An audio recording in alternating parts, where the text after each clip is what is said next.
भाई आज हम बात करने वाले भारत कुकिंग कोल आईपीओ के बारे में, जो इस टाइम मार्केट में काफ़ी डिस्कशन में है। बहुत लोग पूछ रहे हैं अप्लाई करें या नहीं, लिस्टिंग गेन मिलेगा या नहीं, और लॉन्ग टर्म के लिए ये आईपीओ सही है या नहीं। तो इस वीडियो में मैं तुम्हें बिल्कुल सिंपल और हॉनेस्ट करंट डाटा के साथ बीपीसीएल आईपीओ का कंप्लीट एनालिसिस देने वाला हूँ। वीडियो को एंड तक देखना, क्योंकि लास्ट में मैं अपनी पर्सनल ओपिनियन आपके साथ शेयर करूँगा। सबसे पहले समझते हैं Bharat cooking coal limited BCCL company क्या करती है। बीसीसीएल कोल इंडिया लिमिटेड की 100% सब्सिडरी है।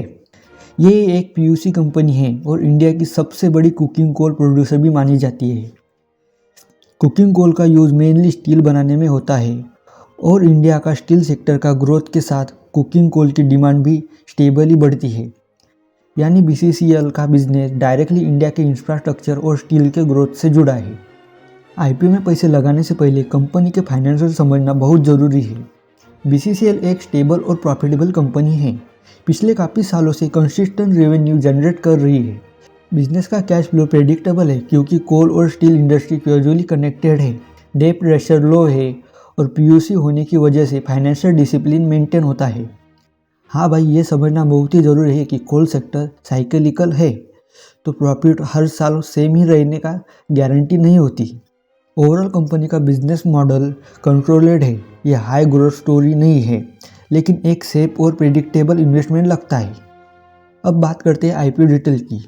आईपीओ ओपन होने की तारीख 9 जनवरी 2026 है। क्लोज होने की तारीख 13 जनवरी 2026। अलॉटमेंट होने की तारीख 14 जनवरी 2026। डीमेट क्रेडिट तारीख 15 जनवरी 2026। लिस्टिंग होने वाली है 16 जनवरी 2026। प्राइस बॉन्ड रहेगा 21 से 23 पर शेयर। फेस वैल्यू रहेगी 10 रुपये पर शेयर। लॉट साइज होगी 600 रुपये शेयर। अगर तुम रिटेलर इन्वेस्टर हो और अपर प्राइस बॉन्ड पर अप्लाई करते हो तो मिनिमम इन्वेस्टमेंट 13,800 बनता है। यह IPO purely offer for sale है। इसका मतलब कंपनी को फ्रेश पैसा नहीं मिल रहा, बल्कि प्रोमोटर कोल इंडिया के अपना स्टेक मार्केट में बेच रहे हैं। इसका इशू सहित 1071 करोड़ है। रिटेलर इन्वेस्टर और एग्जिस्टिंग कोल इंडिया शेयर होल्डर के लिए अलॉटमेंट रिजर्वेबल है। अब बात करते हैं ग्रे मार्केट की। अभी मार्केट में बीसीसीएल का आईपीओ जेएमपी 11 से 16 के बीच में चल रहा है। यह अपर प्राइस बॉन्ड के कंपैरिजन में 60 से 70% की लिस्टिंग गेन का सिग्नल देता है। लेकिन याद रहे, जेएमपी अनऑफिशियल होती है, यह डेली चेंज होती रहती है।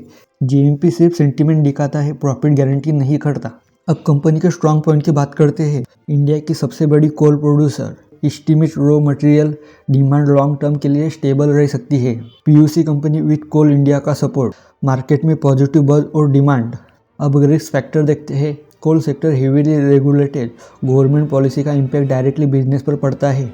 यह IPO purely offer for sale है। कंपनी को फ्यूचर एक्सपेंशन के लिए फंड डायरेक्टली नहीं मिलेगा। Coal and steel sector cyclical, demand हर साल सेम ही रहती है। जीएमपी अगर लिस्टिंग से पहले गिर गया तो लिस्टिंग गेन कम हो सकते हैं। शॉर्ट टर्म और long term. Short term investor, अगर तुम लिस्टिंग गेन के लिए अप्लाई कर रहे हो, करंट जीएमपी के हिसाब से पॉपअप मिलने के चांसेस दिख रहे हैं, लेकिन रिस्क हमेशा रहेगा। लॉन्ग टर्म इन्वेस्टर, अगर तुम लॉन्ग टर्म ग्रोथ के लिए इन्वेस्ट कर रहे हो तो कंपनी के फंडामेंटल, कोल सेक्टर के फ्यूचर और कैपेबिलिटी भी ध्यान में रखो। माय पर्सनल ओपिनियन, सिर्फ हाइप देखकर पैसा मत लगाओ। अपना डिसीजन नॉलेज और एनालिसिस के बेस पर लो। अगर तुम्हें डिटेल्ड आईपीओ एनालिसिस समझ आया हो तो लाइक करो, कमेंट में लिखना बीसीसीएल आईपीओ अप्लाई करें या नहीं, और चैनल को सब्सक्राइब करना मत भूलना